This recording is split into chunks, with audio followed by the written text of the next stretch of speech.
12 and 13-year-olds trying to make a difference.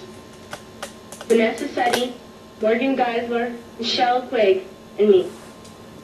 We've raised all the money to come here ourselves, to come 5,000 miles to tell you adults you must change your ways.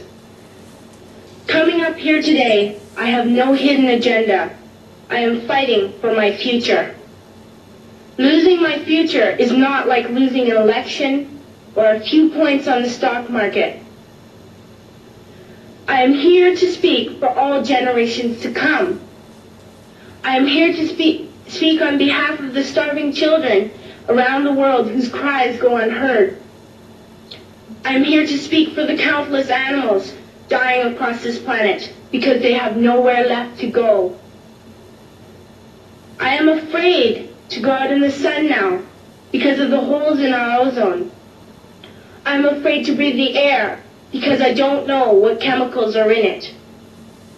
I used to go fishing in Vancouver, my home, with my dad, until just a few years ago we found the fish full of cancers. And now we hear of animals and plants going extinct, every day vanishing forever. In my life, I have dreamt of seeing the great herds of wild animals, jungles and rainforests full of birds and butterflies. But now I wonder if they will even exist for my children to see. Did you have to worry of these things when you were my age? All this is happening before our eyes, and yet we act as if we have all the time we want and all the solutions. I'm only a child, and I don't have all the solutions. But I want you to realize, neither do you. You don't know how to fix the holes in our ozone layer. You don't know how to bring the salmon back up a dead stream. You don't know how to bring back an animal now extinct. And you can't bring back the forest that once grew where there is now a desert. If you don't know how to fix it, please stop breaking it. Here, you may be delegates of your governments, business people, organizers, reporters, or politicians, but really, your mothers and fathers, sisters and brothers, aunts and uncles, and all of you are someone's child. I'm only a child, yet I know we are all part of a family, 5 billion strong. In fact, 30 million species strong. And borders and governments will never change that. I'm only a child, yet I know we are all in this together and should act as one single world towards one single goal. In my anger, I am not blind, and in my fear, I am not afraid of telling the world how I feel. In my country, we make so much waste. We buy and throw away, buy and throw away, buy and throw away, and yet northern countries will not share with the needy. Even when we have more than enough, we are afraid to share. We are afraid to let go of some of our wealth. In Canada, we live the privileged life, with plenty of food, water, and shelter. We have watches, bicycles, computers, and television sets. The list could go on for 2 days. 2 days ago, here in Brazil, we were shocked when we spent time with some children living on the streets. This is what one child told us. I wish I was rich. And if I were, I would give all the street children food, clothes, medicines, shelter, and love and affection. If a child on the streets who has nothing is willing to share, why are we who have everything still so greedy?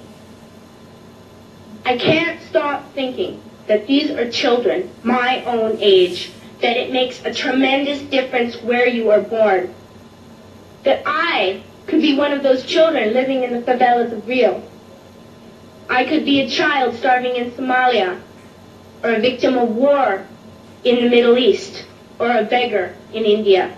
Or Vancouver, Washington. I am only a child, yet I know if all the money spent on war was spent on finding environmental answers, ending poverty, and finding treaties, what a wonderful place this earth would be. At school, even in kindergarten, you teach us how to behave in the world. You teach us to not to fight with others, to work things out, to respect others, to clean up our mess, not to hurt other creatures, to share, not be greedy. Then why do you go out and do the things you tell us not to do?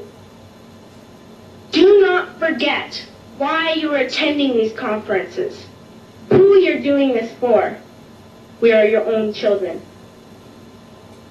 You are deciding what kind of a world we are growing up in. Parents should be able to comfort their children by saying, everything's going to be all right. It's not the end of the world, and we're doing the best we can. But I don't think you can say that to us anymore. Are we even on your list of priorities? My dad always says, you are what you do, not what you say. Well, what you do makes me cry at night. You grown-ups say you love us, but I challenge you, please, make your actions reflect your words. Thank you.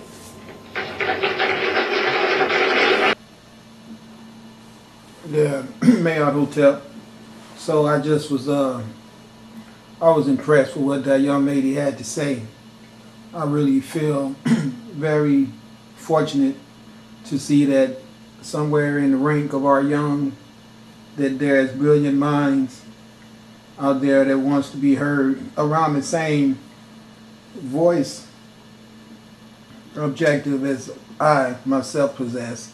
I understand her desire to see more of the taxpayers' money spent toward the eradication of poverty and the buildup of better housing and better schooling and better diet for everyone, and the proper care of regeneration of our animal life and the proper respect for nature. All those concerns that she was specializing as her vision, I really admire hearing that I share the same vision with that young lady, because that's what I'm at. So I don't want you to be trying to see a racial type of combat objective being my quest, because it's not. I have no need to try to create more war on the earth. What I'm doing is showing you how religion and deprivation and poverty and all of this white supremacy stuff has caused the dichotomization of the human family and given opportunity to the villains, the professional top of the line hierarchy villains, the ones who has built all these machines of destruction, how they have used this as a strategy to set everyone up to be now murdered out of the way, and your children stolen and brainwashed and used as food and every stuff. That's what I'm trying to point out to you guys, that I have been sent here to try to wake you up and give you notice of this being a very, very serious judgment case going on, and how everyone is responsible for self and responsible for knowing that self is you and everyone else on the planet. So now, on that note, I want you all to understand that what this nice looking lady right here is going to be talking about is that Christopher Lane, a 22-year-old baseball player, was allegedly murdered by 3 teenagers, 2 blacks and a white. Now let me tell you what my concern over this is. Here in Vancouver, early one morning, I guess about 4 or 5 days ago, maybe even longer than that, I don't know, because there's so much stuff that goes on. Early that morning, while I was looking at the news, I saw footage of this same incident where they actually flashed the face of 3 young white men. They're between the same age, 15, 16, and 17. I saw that with my own eyes, okay? And then later that night, I was just astonished and just overwhelmed to see the same story with the same dialogue to it and the same actual events of occurrence coming out now with an adjustment to the perpetrators going from young teenage white men to a white man and 2 blacks. Now, I'm just throwing that out there because the reason why is I'm not trying to see nobody out there say, well, he's just trying to be a bigot and try to cover up. Listen, let me explain something to everybody so we can all know.